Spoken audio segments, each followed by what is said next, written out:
Bir Demet Tecrübelerim kanalına hoş geldiniz. Orkide bakımlarımıza devam ediyoruz.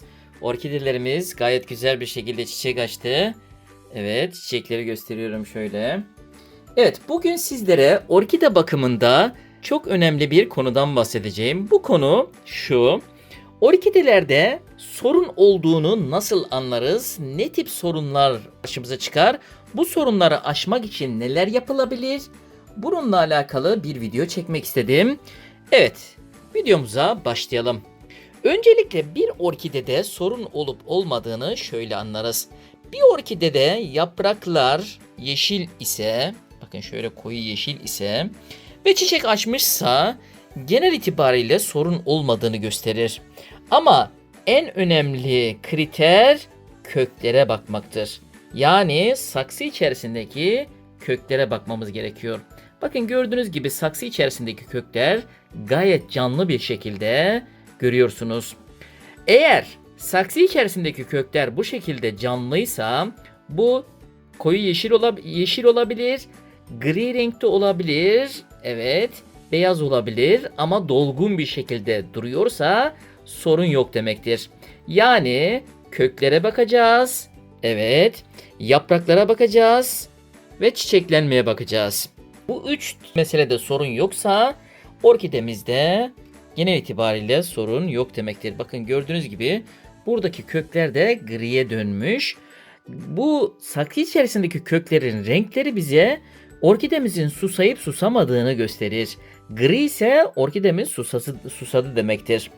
Evet, yapraklarda ve köklerde sorun yoksa ve çiçek açıyorsa bir problem yoktur. Eğer çiçek yoksa, şimdi bakın şu orkideyi göstermek istiyorum. Kök bakımını yapmıştık. Bakın şu anda saksısına baktığımızda kök görünmüyor. Ama genel gidişatına baktığımızda alt taraftan bir köklenme var. Bu orkidemizin sağlıklı bir şekilde devam ettiğini gösteriyor.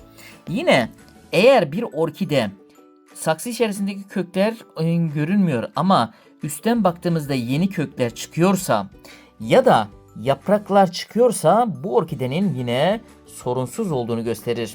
Yani çiçek açması için biraz sabırlı olmamız gerekiyor. Sulamasına dikkat etmemiz gerekiyor. Aydınlığa dikkat etmemiz gerekiyor. Yine örneklerle devam edelim. Evet. Şuradaki orkidelerimi göstermek istiyorum. Evet. Gördüğünüz gibi çiçeklenme olmadı bunlarda henüz.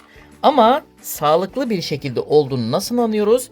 Bakın yaprakları gayet canlı, yeşil bir şekilde. Saksı içerisindeki köklere bakıyoruz. Kökler de gayet güzel bir şekilde, yeşil bir şekilde. Suyu da tam yerinde. Bu tip orkidelerde yine orkidenin sağlıklı olduğunu görüyoruz. Özellikle kış döneminde orkidelerin gelişimlerini iyi kontrol etmemiz gerekiyor. Yani çok sulamamamız gerekiyor, az sulamamamız gerekiyor. Gelişimlerine dikkat etmemiz gerekiyor.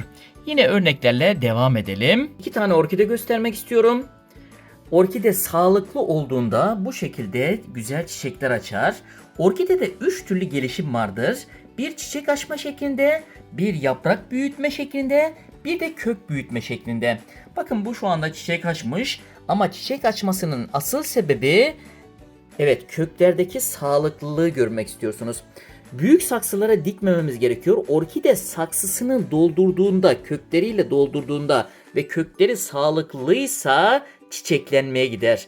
Eğer saksı içerisindeki kökler yetersizse ve yapraklar da sağlıksızsa, yapraklara ihtiyaç varsa çiçeklenme olmaz.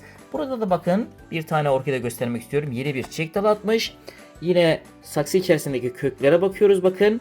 Küçük bir saksı ve kökler de gayet canlı bir şekilde duruyor. Yaprakları da canlı bakın. Çiçeklenmeye gitmiş. Şimdi şurada 2 tane orkide göstermek istiyorum. Bakın bunda yaprak sayısı biraz az olduğu için yeni yapraklanma oldu. Köklerine bakıyoruz. Kökleri de aynı şekilde gayet sağlıklı. Ve burada sabretmemiz gerekiyor. Yani neden çiçek açmıyor değil. Yapraklar büyütüyorsa, kök büyütüyorsa bu orkidede sorun yok demektir. Bakın şurada ortadan yaprak çıkıyor. Yaprak çıkması orkidenin sağlıklı olduğunu gösterir.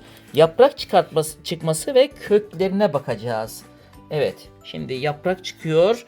köklerine bakıyorum. Bakın kökleri de gayet sağlıklı bir şekilde devam ediyor. Bu orkide mesela bak bu büyük bir saksı olduğu için çiçeklenme biraz geç olacaktır. Büyük saksıya dikmemeniz gerekiyor. Ben bunu büyük saksıya dikmişim. Ama kökleri de gayet sağlıklı. Yaprak büyütüyor. Bu da güzel bir şey. Şu an problemli bir orkidem var. Bakın. Köklerinin sağlığı yerinde değil. Normalde bunun kök bakımını yapılması lazım. Yeniden köklendirme yapılması lazım. Ama bu tip orkideniz varsa ve şu an bu şekilde idare ediyorsa, yaprakları sağlıklıysa bu orkideyi kök bakımı yapmayınız, toprak değişimi yapmayınız. Nisan ayını bekleyiniz. Evet, bakın şöyle görüyorsunuz köklerde çürümeler var. Normalde kök bakımı yapılması lazım. Toprağın değişmesi lazım belki. Ama ben bunu şu anda bu şekilde idare ettiği için kök bakımı yapmıyorum. Nisan ayını bekleyeceğim. Nisan ayında gerekli müdahaleleri yapacağım. Bu şekilde de kışın buna çok dikkat etmemiz gerekiyor. İşte kökleri çürümüş görünüyor. İçerideki köklerde zayıflama olduğunu düşünüyoruz. Ben bununla hemen kök bakımı yapayım demeyin. Eğer böyle yaparsanız orkide strese girer ve tamamen kurur. Evet, bunu da söylemek istedim. Bir orkide eğer yerini sevmişse, bakımlarını sevmişse çiçek açtıktan sonra da çiçek dallarının ucundan yeniden dallar atabilir. Bu da önemli bir mesele. Buna da dikkat etmemiz lazım. Budamayı hemen yapmamamız lazım. Dal uçlarındaki hareketlilik yine orkidemizin yerini sevdiğini, bakımını sevdiğini, çiçekte yine hareketlilikler olduğunu gösterir. Bu da önemli bir ayrıntı. Bunu da söylemek istedim. Evet, daha fazlasıyla alakalı kanalıma bekliyorum.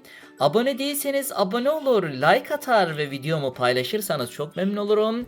Bir sonraki videomda görüşmek üzere. İyi günler.